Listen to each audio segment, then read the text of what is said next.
आशा करता हूँ ये मेरा मैसेज प्रभु सावंत तक पहुँचे, जो अपने गोवा के चीफ मिनिस्टर हैं। सावंत साहब, आपको आपका 25% मिशनरी वोट मुबारक हो, ठीक है। अब आपको 60% हिंदुओं का वोट नहीं मिले। खुला चैलेंज है गोवा की हिंदू, क्योंकि हिंदुओं की ज़बान, हिंदुओं की यूनिटी और हिंदुओं का विचार एक होता है। तो एक हिंदू की तरफ से, सच्चे सनातनी की तरफ से आपके लिए मैसेज है कि आपको 60% हिंदुओं का वोट आगे से नहीं मिलने जा रहा है। आपने जिस तरीके से, पक्षपात तरीके से, और आपकी पुलिस, आपकी अनकॉन्स्टिट्यूशनल पुलिस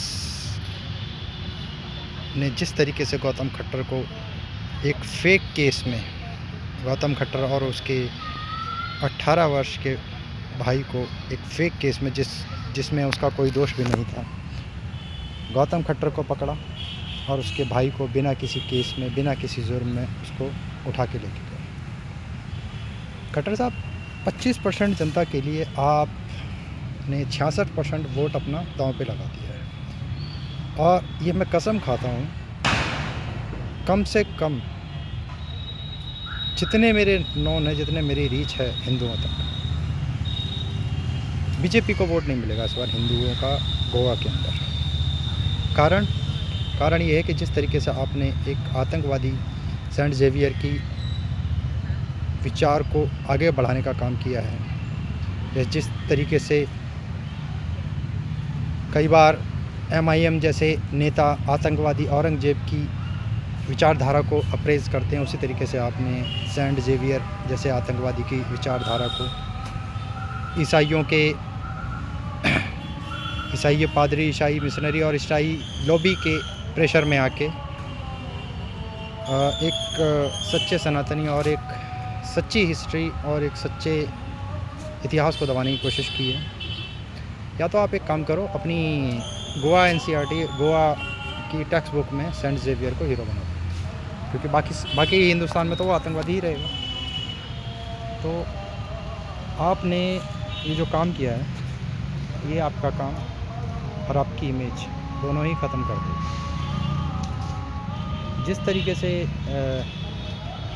ईसाई एक मास कन्वर्जन कर रहे हैं पहाड़ी एरियो में, तराई क्षेत्रों में और आदिवासी क्षेत्रों में, जिस तरीके ईसाइयों ने एक मास कन्वर्जन का एक धंधा खोला हुआ है, उस पर आज तक आपका कोई स्टेटमेंट नहीं है, ठीक है। 2.5 बोरी में लोगों का कन्वर्जन करवाया जा रहा है। मजबूर लोगों को उनकी भूख के साथ समझौता करने के लिए उनका धर्म परिवर्तन कराया जा रहा है। तो उस पर तो आज तक का आपका कोई वो नहीं आया, ठीक है। मजबूर आदमी जिसको भूख लगी होती है, वो अपनी भूख पहले देखता है, धर्म नहीं देखता। लेकिन सनातन में आज तक कभी ऐसा नहीं किया। सनातन में भूखे को खाना खिलाया है, ना कि उसका धर्म परिवर्तन कराया गया है। तो ये जो आपकी पक्षपात और तुष्टिकरण की जो राजनीति चल रही है, ये राजनीति आपको ले डूबेगी, ठीक है। आप भले ही, मुझे नहीं लगता आप क्षत्रिय समाज से आते हैं, ठीक है। सावंत साहब, आपने क्षत्रिय समाज की नाक नीची कर दी है। आपको चाहिए था कि जैसे ही गौतम खट्टर को गिरफ्तार किया गया, उसकी तुरंत रिहाई के आदेश देने चाहिए थे। इसी तरीके से डर के निर्णय लेने के चक्कर में हिंदुओं का ये हाल हुआ है। हिंदू 6 से 7 स्टेट में माइनॉरिटी की कंडीशन में पहुंच गए हैं और कई स्टेट में माइनॉरिटी हो गए हैं। कई स्टेटों को छोड़ के जाना पड़ा है। J&K जैसे, श्रीनगर जैसी स्टेट में हिंदुओं का वजूद आज की डेट में एक कुत्ते के बराबर है। और वो सिर्फ इसलिए है कि वहाँ भी आपके जैसे और कुछ दलाल कांग्रेस जैसे नेता हुए, जिसके कारण आज हिंदू अपनी अस्तित्व के लिए श्रीनगर में रह रहा है। अगर जो यही हाल रहा तो गोवा में हो जाएगा, केरल में हो जाएगा, बंगाल में हो जाएगा। तो सत्ता पक्ष हमेशा हिंदुओं के नरसंहार और हिंदुओं के उपेक्षा के लिए हमेशा जिम्मेदार रहा है।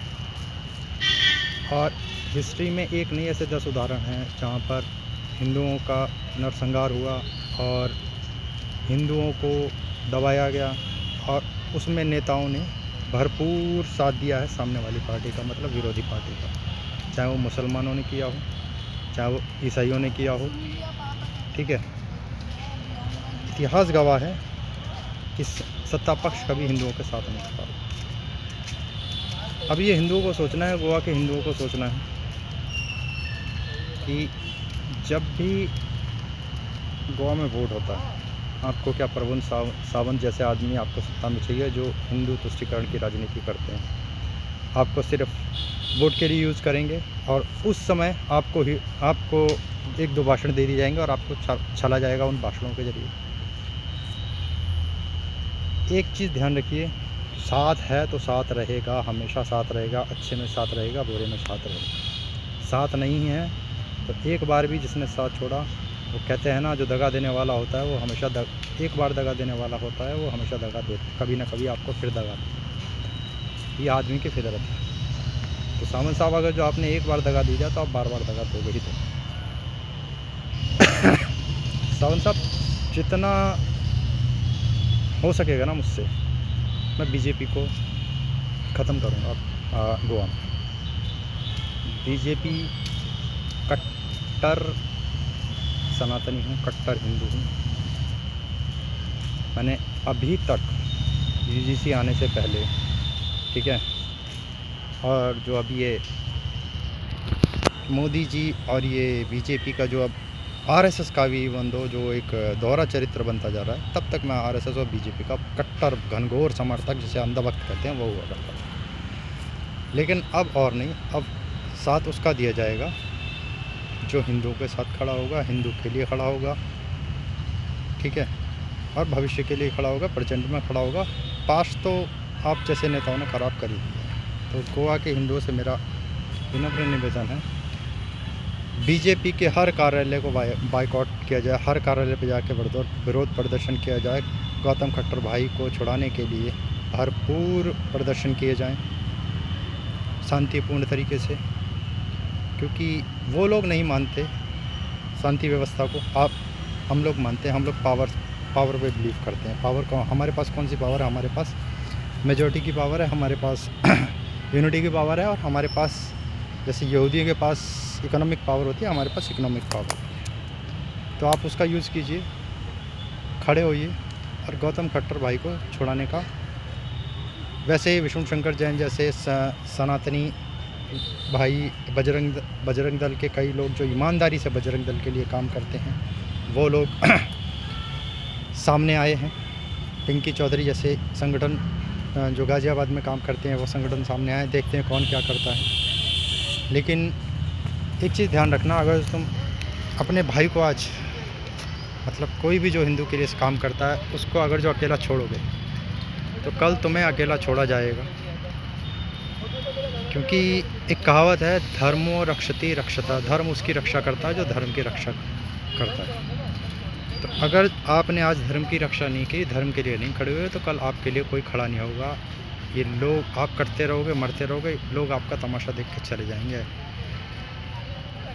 तो गोवा के हिंदुओं से मेरी अपील है, सरकार पे प्रेशर डालें, एलजी ऑफिस का घेराव करें, एलजी ऑफिस में अर्जियां दें, ठीक है, पुलिस और कानून का साथ लें। लेकिन गौतम खट्टर पे जो लगे हुए इन टोटली असंवैधानिक कानून के थ्रू जो उसको गिरफ्तार किया गया, एक विशेष तबके को प्रसन्न और खुश करने के लिए उसका विरोध करके उसको आज़ाद कराया जाए। और ये सिर्फ गोवा के हिंदू कर सकते हैं, क्योंकि बाहर से कोई नहीं जाएगा आपके पास। ये वो स्थिति नहीं है कि हर स्टेट से लोग पहुँचें और आप, अभी वो स्थिति नहीं आई। जिस दिन वो स्थिति आएगी तो वहाँ पर लोग हिंदू पहुँचेंगे आपकी मदद के लिए। लेकिन अभी जो है, आपको दिखाना होगा कि गोवा का हिंदू, गोवा का सनातनी व्यवस्था और सरकार के अगेंस्ट खड़ा हो सकता है अगर जो वो गलत है। तो आशा करता हूँ कि गोवा के हिंदू इसका प्रतिकार और इसका रिप्लाई सावंत सरकार को और बीजेपी को और वहाँ की लोकल एडमिनिस्ट्रेशन को इस बार जरूर देंगे। जय हिंद, जय भारत। ये मेरा स्वतंत्र विचार था, ना किसी से के एग्रेशन में आके, ना किसी के बहकावे में आके मैंने दी। ठीक है, ये पूर्णतः मेरा विचार है, जो आरएसएस, बीजेपी और आज के हिंदू समाज के लिए मैंने रखा। शुक्रिया, धन्यवाद।